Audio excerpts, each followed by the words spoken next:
오늘은 how, 응답받는 기도는 어떻게 할까?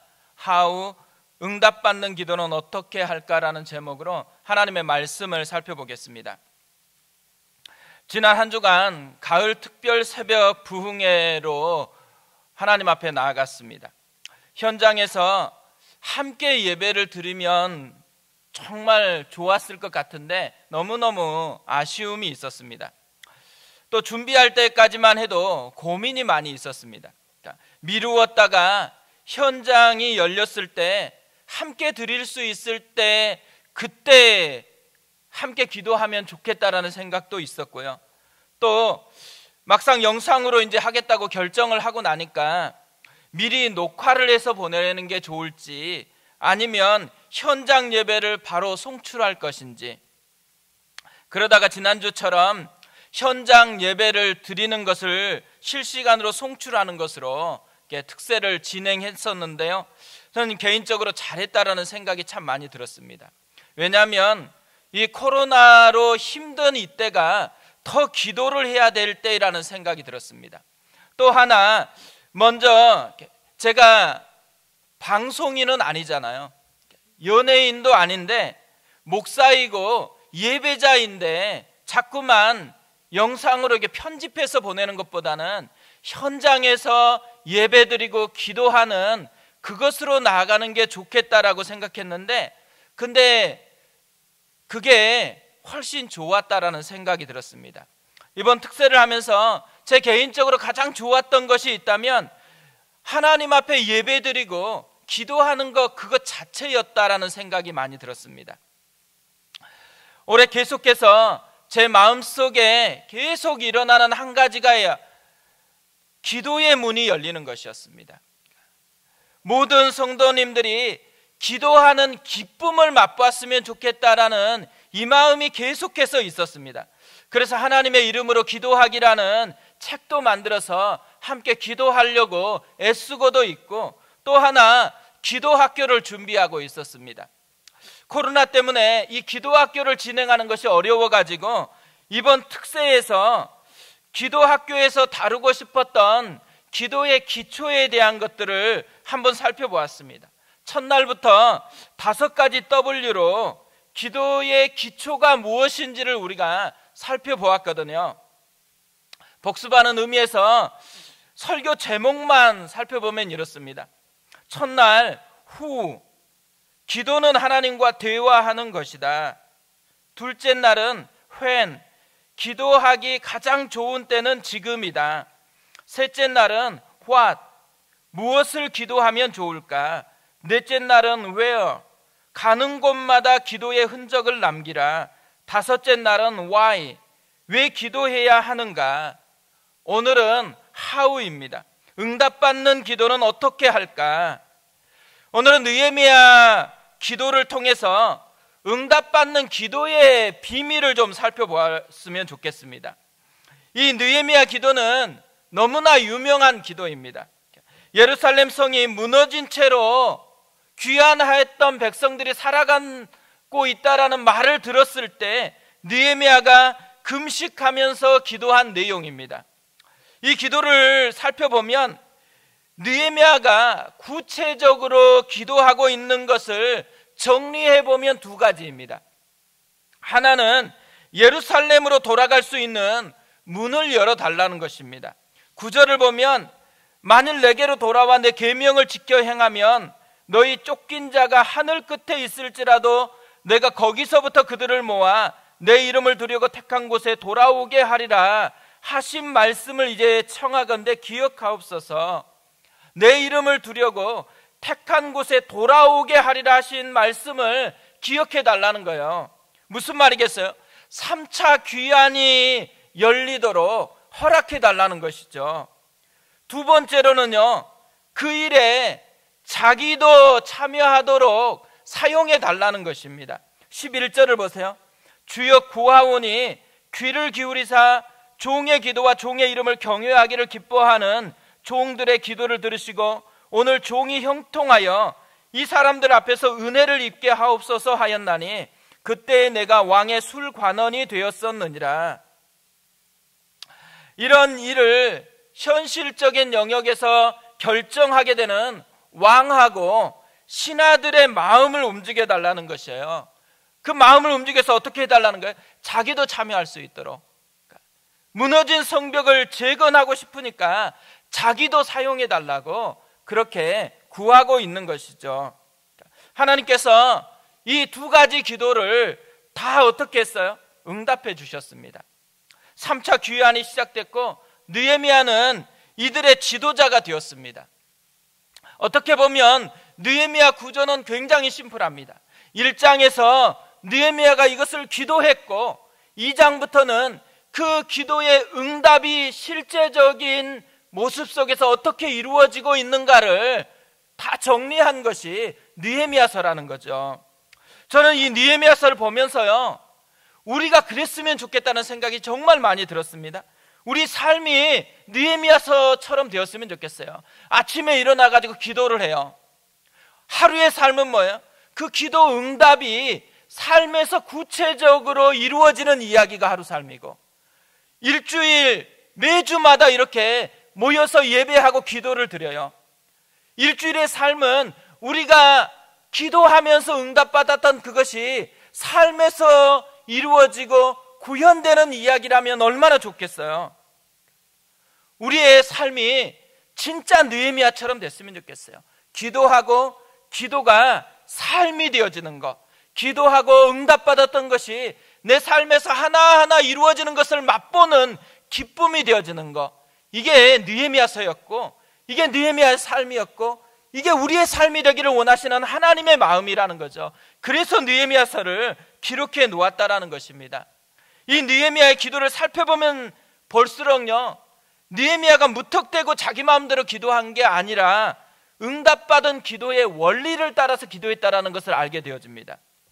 오늘은 느헤미야의 기도에서 나오는 이 응답받는 비결, 이걸 좀 살펴보려고 합니다. 그래서 우리도 느헤미야처럼 응답받는 기도자가 되어졌으면 좋겠습니다. 첫 번째로 응답받는 비결을 보면 응답을 막는 방해물을 제거하기입니다. 성경에는 기도한다고 다 응답받는 것은 아니라고 분명히 말씀을 하고 있습니다. 응답을 막는 방해물도 있고 기도를 방해하는 영적인 세력도 있다고 이야기합니다. 몇 가지만 살펴보면 이런 것들입니다. 먼저 잘못된 동기를 가지고 기도하는 것입니다. 야고보서 4장 2절 하반부부터 이렇게 되어 있습니다. 너희가 얻지 못함은 구하지 아니하기 때문이요, 구하여도 받지 못함은 정욕으로 쓰려고 잘못 구하기 때문이라. 응답을 받지 못하는 가장 큰 이유, 기도하지 않기 때문이래요. 두 번째 이유, 구하여도 받지 못하는 것은 정욕으로 쓰려고 잘못 구하기 때문이라고 이야기합니다. 저는 우리 아이들을 키우면서요, 이런 경우를 진짜 많이 경험했던 것 같습니다. 잘못된 것을 구할 때가 많이 있어요. 이때마다 제가 아이들에게 한 말이 있습니다. 사랑이 없어서가 아니고 엄마 아빠는 건강하게 사랑하고 싶어서 줄 수 없다고. 애들은 줘야 사랑이라고 느껴요. 그런데 엄마 아빠가 봤을 때는 주면 그건 망해요. 그렇기 때문에 건강한 사랑은 안 주는 것이 건강한 사랑이라는 것이죠. 하나님은요, 진짜 우리를 사랑하세요. 그런데 건강하게 사랑하세요. 그래서 좋은 것을 주고 싶어 하지 쓰레기나 위험한 것까지 구한다고 무조건 주시지는 않는다라는 것입니다. 두 번째로는요, 용서하지 않는 마음으로 기도하는 것이에요. 예수님은 마가복음 11장 25절에서 이렇게 말씀하십니다. 서서 기도할 때에 아무에게나 혐의가 있거든 용서하라. 그리하여야 하늘에 계신 너희 아버지께서도 너희 허물을 사하여 주시리라 하시니라. 이 말을 바꿔보면 어떤 말이 되어져요? 용서하지 않으면 응답도 없다, 이 말이 되어지는 거죠. 예수님은 하나님과의 관계를요, 사람과의 관계에 바로 적용을 시키셨습니다. 그래서 사람 사이에 문제가 있으면 하나님과의 관계에도 영향을 미친다라고 이야기하고 있는 것이죠. 팀 켈러 목사님은 이 부분을 이렇게 이야기를 했습니다. 해소되지 않고 남아있는 쓰라린 상처는 하나님과의 관계가 정상적으로 작동되지 않고 있다는 신호다. 뿐만 아니라 원한을 그대로 품고 있다면 스스로는 용서하지 않으면서 자신의 죄만큼은 하나님께 용서받기를 구하는 위선과 마주칠 따름이다. 이 되게 놀라운 말 아니에요? 우리는 상처받았다고 되게 쉽게 얘기하거든요. 근데 상처받았다라는 것은 누군가에게 상처받았다는 얘기인데 하나님은 어떻게 생각하고 있다라는 거예요? 지금 하나님과 사이가 안 좋다라는 증거가 우리 마음속에 나는 상처받았다라고 자기 속에 파묻혀 있는 그 모습이라는 것이죠. R.A.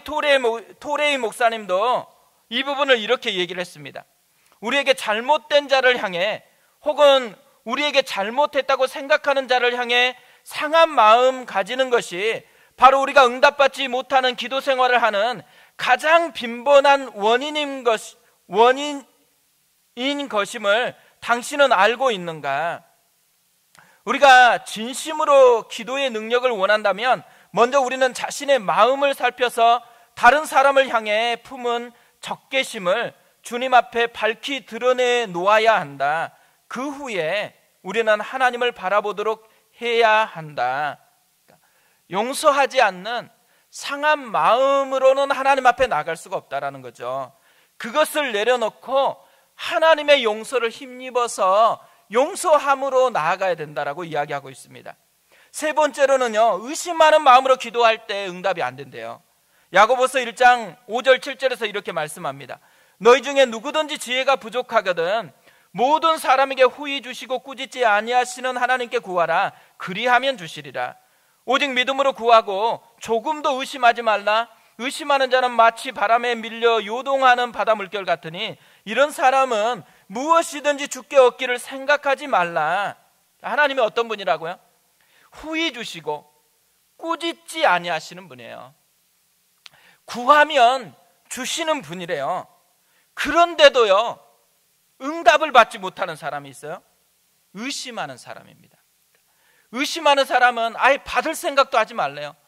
의심하면서 뭐 하고 있는 사람이에요? 의심하면서 기도도 안 하는 사람이 아니고 의심하면서 기도하고 있는데 그 사람에게 주님이 진짜 단호하게 뭐라고 얘기하는 거예요? 의심하면서 기도하면 기도가 필요 없다라는 거예요. 기도하지도 말라는 거예요. 받을 생각도 말라고 그렇게까지 지금 이야기를 하고 있다는 거죠. 의심하면서 기도한다고 하는 이게 뭘 의미할까요? 야고보는 8절에서 이렇게 설명을 합니다. 두 마음을 품어 모든 일에 정함이 없는 자로다. 그러니까 두 마음을 품는 게 의심하는 거래요. 믿음은 뭐 하는 거예요? 한 마음만 품고 있는 거예요. 결국 응답받고 싶으면 왔다 갔다가 하지 말고 오직 하나님께만 마음을 집중해서 기도하라는 것입니다. 그때 하나님의 후히 주시는 은혜를 경험하게 되어진다는 거죠.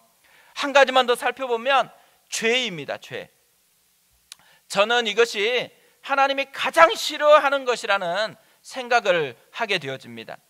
이사야 59장 1절 2절에서 이렇게 말씀합니다. 여호와의 손이 짧아 구원하지 못하심도 아니요 귀가 둔하여 듣지 못하심도 아니라 오직 너희 죄악이 너희와 너희 하나님 사이를 갈라놓았고 너희 죄가 그의 얼굴을 가리어서 너희에게서 듣지 않으시게 함이니라. 하나님은 손으로 구원하고 싶대요. 귀를 열어서 작은 신음까지도 듣고 싶대요. 그리고 응답하고 싶다고 얘기를 합니다. 그런데 받을 그릇이 준비되어 있지 않으면 못 준대요. 왜요?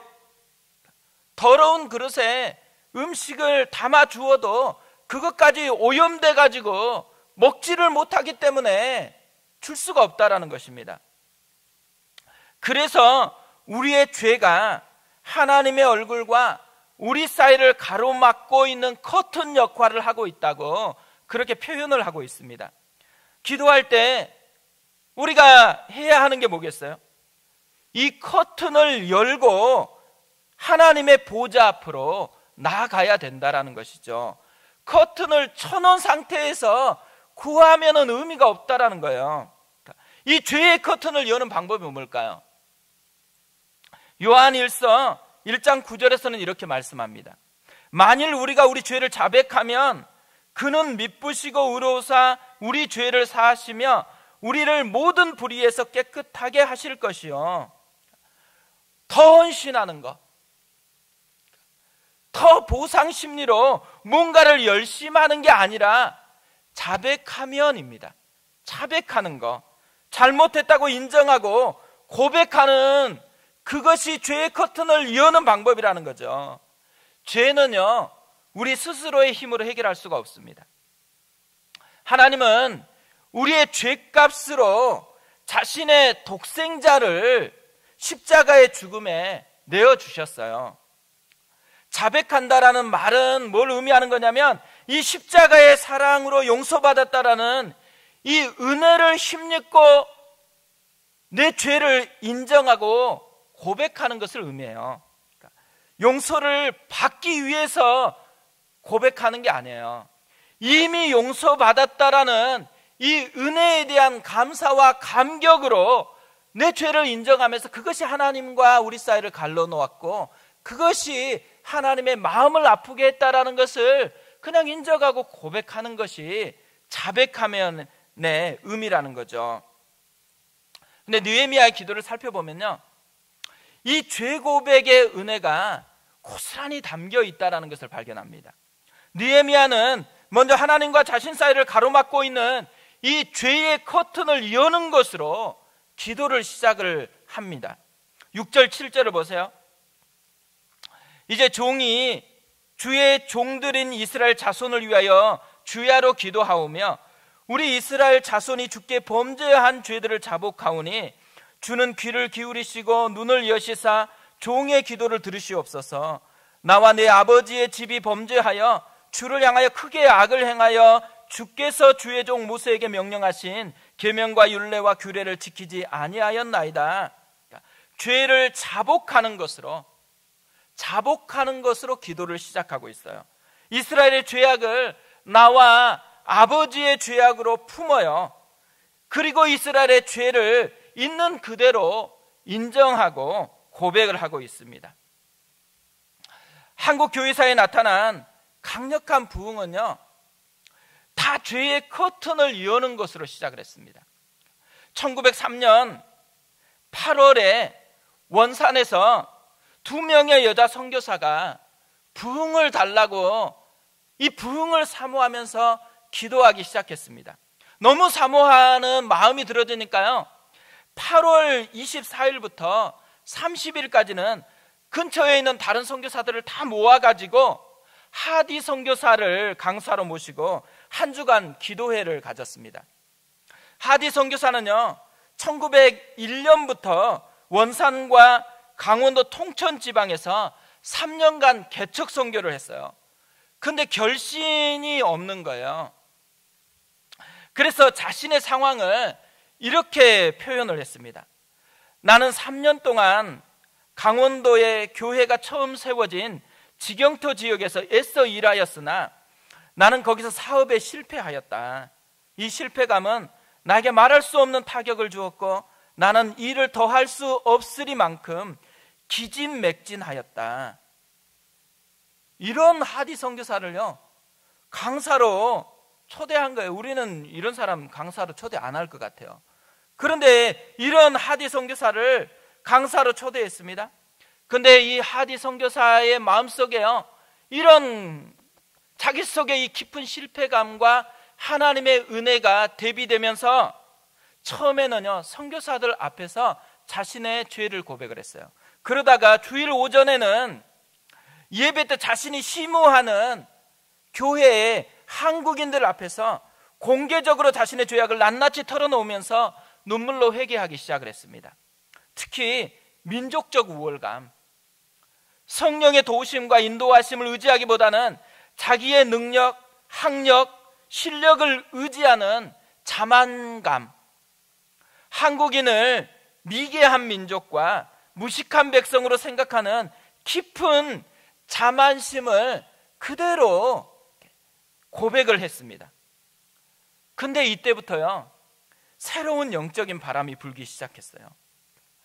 회개로 죄의 커튼을 열자마자 하나님의 강력한 은혜의 빛이 쏟아져 들어오기 시작해서 원산에서부터 부흥의 불꽃이 일어나기 시작했다라는 거죠. 고백은요, 하나님과 우리 사이를 가로막고 있었던 죄의 커튼을 열게 하는 능력이 있다라는 것입니다. 그래서 우리도 하나님의 이름으로 기도하기를 할 때요, 이 원리를 따라서 기도하는 것으로 구성을 해 놓았습니다. 찬양한 후에 바로 하는 게 뭐예요? 간구가 아니고 고백하는 시간을 갖는 거예요. 이 고백을 통해서 우리와 하나님 사이를 가로막고 있는 이 죄의 커튼을 열라라는 것이에요. 그리고 그 하나님의 은혜를 대면하면서 하나님 앞에 기도하기 시작하자라는 거죠. 응답받는 기도를 원한다. 그러면 먼저 죄의 커튼을 열어야 된다라는 거예요. 그리고 하나님과 우리 사이에 가로막혀 있었던 이 벽을 허물고 하나님의 은혜의 빛이 우리 가운데 쏟아져 들어올 수 있도록 하나님 앞에 나아가야 된다라는 거죠. 두 번째로요, 응답받는 기도의 비결을 보면 하나님의 뜻대로 기도하기입니다. 예수님은 요한복음 15장 7절에서 이렇게 말씀을 하셨습니다. 너희가 내 안에 거하고 내 말이 너희 안에 거하면 무엇이든지 원하는 대로 구하라. 그리하면 이루리라. 무엇이든지 원하는 대로 구하면 이루어지는 기도가 있다라는 말이잖아요. 예수님이 약속하신 응답이 확실하게 보장된 기도의 비결, 두 가지 조건만 만족하면 돼요. 하나는 예수님의 말씀이 우리 속에 거하는 것입니다. 이건 뭘 의미하겠어요? 하나님의 뜻대로 기도하라는 거예요. 말씀대로 기도해라는 것이죠. 사도 요한도 요한일서 5장 14절 15절에서 이렇게 말씀을 합니다. 그를 향하여 우리가 가진 바 담대함이 이것이니 그의 뜻대로 무엇을 구하면 들으심이라. 우리가 무엇이든지 구하는 바를 들으시는 줄을 안즉 우리가 그에게 구한 그것을 얻은 줄을 또한 아느니라. 그의 뜻대로, 그의 뜻대로가 확실하게 응답이 보장된 기도의 비결이라고 얘기를 하고 있습니다. 하나님의 뜻대로 구하면 담대함이 생긴대요. 그래서 담대하게 기도할 수가 있대요. 하나님의 뜻대로 기도하면 확실한 기도의 응답이 있대요. 그래서 응답되어진 것을 기대하면서 기도할 수 있다고 그렇게 이야기를 하고 있습니다. 두 번째 조건은요, 우리가 예수 안에 거하면, 그것으로 기도하면 응답이 있다라는 거죠. 이 말은 뭘 의미할까요? 저는 이것은요, 자신을 바꾸는 기도를 하라는 것입니다. 예수님처럼 내 원대로가 아니라 아버지의 원대로 기도하라는 것이죠. 하나님은 자신의 뜻을 바꾸려고 설득하지 말라고 이야기를 해요. 하나님의 뜻에 따라서 기도하는 우리 자신을 바꾸라는 것이죠. 느헤미야의 기도를 살펴보면요, 느헤미야가 이 두 가지의 기도의 정신을 잘 담아서 기도하고 있다는 것을 우리가 발견합니다. 8절 9절을 보세요. 옛적에 주께서 주의 종 모세에게 명령하여 이르시되 만일 너희가 범죄하면 내가 너희를 여러 나라 가운데 흩을 것이요 만일 내게로 돌아와 내 계명을 지켜 행하면 너희 쫓긴 자가 하늘 끝에 있을지라도 내가 거기서부터 그들을 모아 내 이름을 두려고 택한 곳에 오게 하리라 하신 말씀을 이제 청하건대 기억하옵소서. 느헤미야는 하나님이 모세에게 주신 그 약속을 붙들고 기도하고 있다라는 거예요. 자기 마음대로가 아니고 하나님의 말씀대로 이루어지기를 원한다고 그렇게 기도하고 있습니다. 또한 11절 말씀도 보세요. 주여 구하오니 귀를 기울이사 종의 기도와 주의 이름을 경외하기를 기뻐하는 종들의 기도를 들으시고 오늘 종이 형통하여 이 사람들 앞에서 은혜를 입게 하옵소서 하였나니 그때 내가 왕의 술관원이 되었었느니라.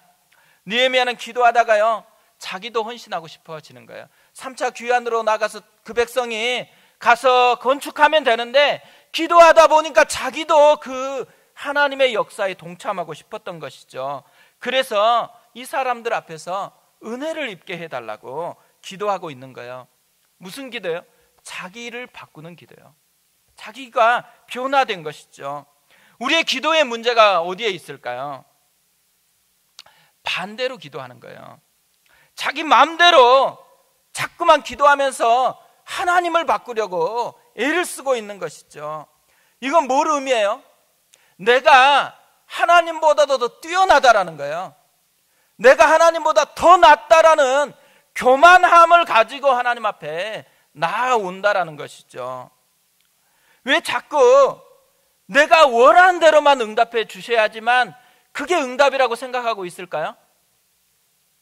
기도에는요 3가지 응답이 있다라고 이야기를 합니다.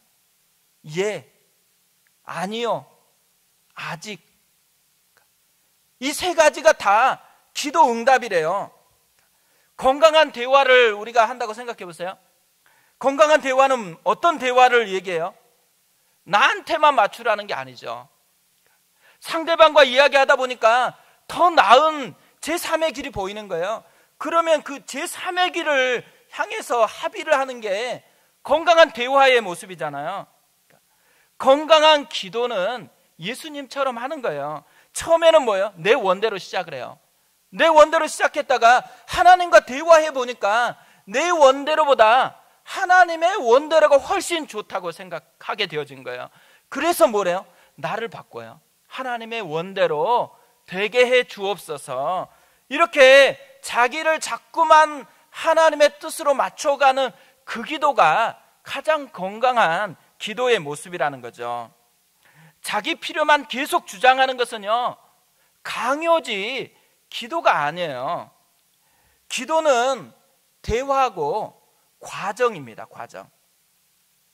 대화하면 할수록요 우리가 하나님과 대화하면 할수록 하나님을 더 깊이 신뢰하게 되어 있어요. 하나님 뜻이 훨씬 나은 거였구나, 하나님에게는 새로운 계획이 있었구나, 그것을 깨달으면 어떻게 돼요? 그러면 내 계획을 내려놓고 더 나은 하나님의 계획을 따라서 그분께 맡기게 되어 있거든요. 우리의 기도가 이런 기도가 돼야 돼요. 자꾸만 자기 것만 주장하면서 하나님만 계속 설득시키는 것이 마치 좋은 기도라고 생각하는 것은 착각이에요.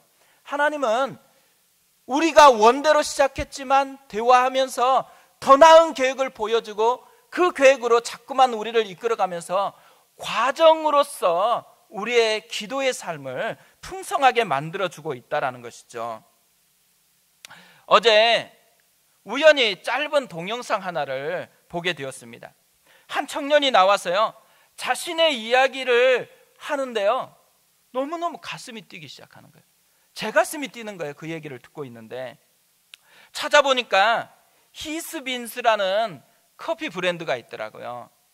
이 히스빈스 커피의 대표가 나와서 자기 이야기를 하는 거예요. 이 히스빈스라는 회사는 장애인들과 함께 행복하게 사는 그런 세상을 꿈꾸는 사회적 기업입니다. 근데 이 꿈이 어떻게 시작되었는지에 대해서 이 친구가, 굉장히 젊은 친구거든요, 이 친구가 이야기하는 내용을 담고 있더라고요. 제가 영상을 준비를 했습니다.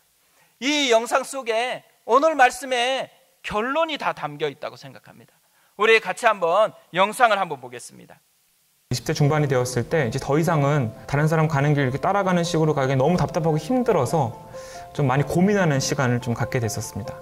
그때 아시아 대학생 창업 교류전이라는 대회를 통해서 중국 학생을 만나게 됐는데 그 친구의 꿈은 어떻게 돈을 벌고 어떻게 안정하고 어떻게 명예를 얻을까가 아니라 중국의 가장 낙후된 지역에 들어가 살면서 그들에게 일자리를 주고 그들을 위해 살겠다고, 지금 그래서 공부하고 있다라고 이야기를 하는데 제가 약간 충격을 받은 거예요. 그 친구가 믿는 친구였을까요? 아니었을까요?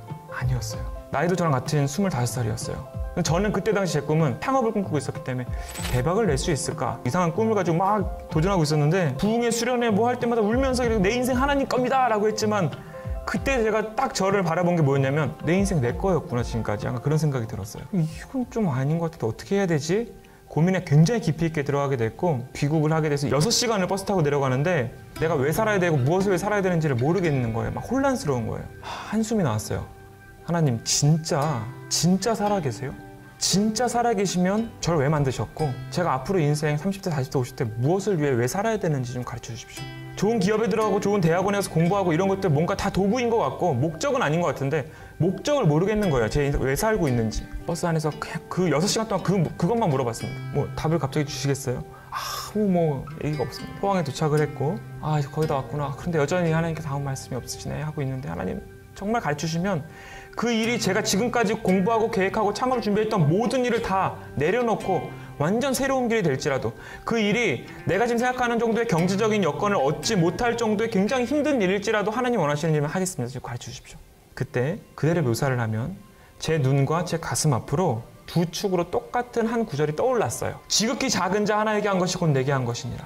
너 이런 직업을 가져라. 너 이런 나라에 가라. 이걸 말씀해 주신 것이 아니라 이 말씀 딱 하나 주셨습니다. 근데 그때부터요. 제 인생이 완전 뒤집어졌는데 그날부터 결국 말씀하시는 건 예수님의 마음이 어디 있었냐라고 봤을 때 이 지극히 작은 자들에게 있었다.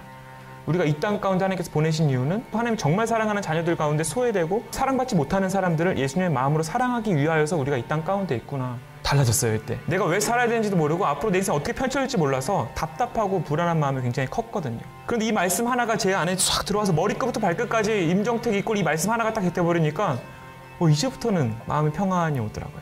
나는 어느 나라에 있든 무슨 공부를 하든 무슨 지역을 갔든 천국에 가는 그날까지 이 말씀대로만 살면 된다는 게 딱 돼버렸어요. 이거구나. 그러면서 이 일들을 하나님께서 함께 할 수 있도록 하셨어요. 비전을 결정하는 데 있어서 그냥 꿈을 결정하고 직업을 결정하는 것이 아니라 하나님께서 주시는 것이라는 거죠. 결국 비전이라고 하는 것은 앞으로 하나님께서 하실 일들입니다. 저는 이 청년 이야기하는 것을 들으면서요. 이 청년이 이 시대의 느헤미야라는 생각이 들었습니다. 이 청년이 진짜 느헤미야처럼 하나님 앞에 처음에는 원하는 것을 가지고 기도를 했죠. 그런데 그 원하는 것에 하나님의 마음을 알려주신 거예요. 그때부터 어떻게 해요? 하나님의 마음의 방향으로 자기의 온 인생을 거기에 걸은 거예요. 그래서 이 청년의 인생은 하나님이 원하는 그 방향의 응답이 하나하나 현실적으로 이루어지는 그 삶이 되었다라는 거죠. 저는요, 하나님이 지금도 우리에게 그걸 기대하고 있다고 생각합니다.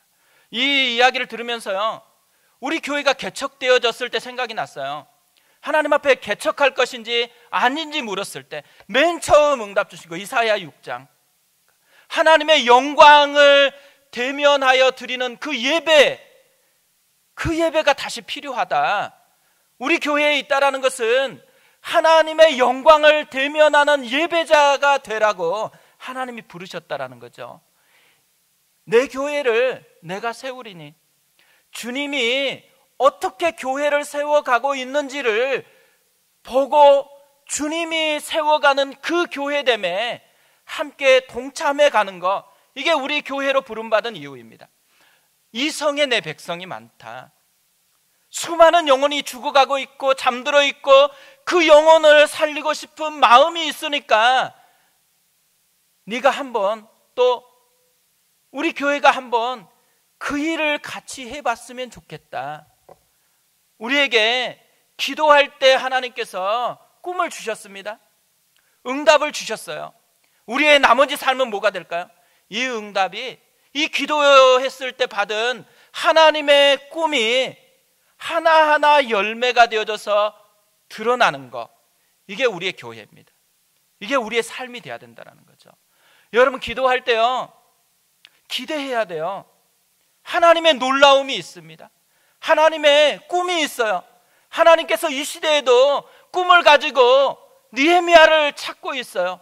느헤미야는 어느 때부터 하나님 앞에 나갈 수가 있겠어요? 기도하는 사람이 느헤미야가 된다는 거예요. 기도할 때 하나님께서 그 마음을 만져요. 그리고 자기 원으로 시작했는데 하나님의 꿈을 주세요. 그러면 그 꿈에 자기 인생을 맞추기 시작하면 그때부터는 이 사람의 인생이 완전히 하나님의 꿈이 이루어지는 인생으로 바뀌어진다라는 거죠. 우리가요, 이 느헤미야와 같은 하나님의 은혜를 경험하는 사람이 됐으면 좋겠습니다. 코로나에 좀 사로잡혀 있는 것 같지만 하나님이 여전히 역사하고 계세요. 이 코로나의 안개가 사라지고 이 코로나의 커튼을 제쳐버리고 여전히 기다리고 있는, 느헤미야를 찾고 있는 그 하나님을 바라보고 그 하나님의 앞에 나아가서 하나님을 힘입어서 하나님의 꿈으로 도전해보는 그런 은혜가 우리 속에도 경험되어지는 그런 역사였으면 좋겠습니다. 우리 그 마음을 가지고 함께 찬양하고 기도했으면 좋겠습니다.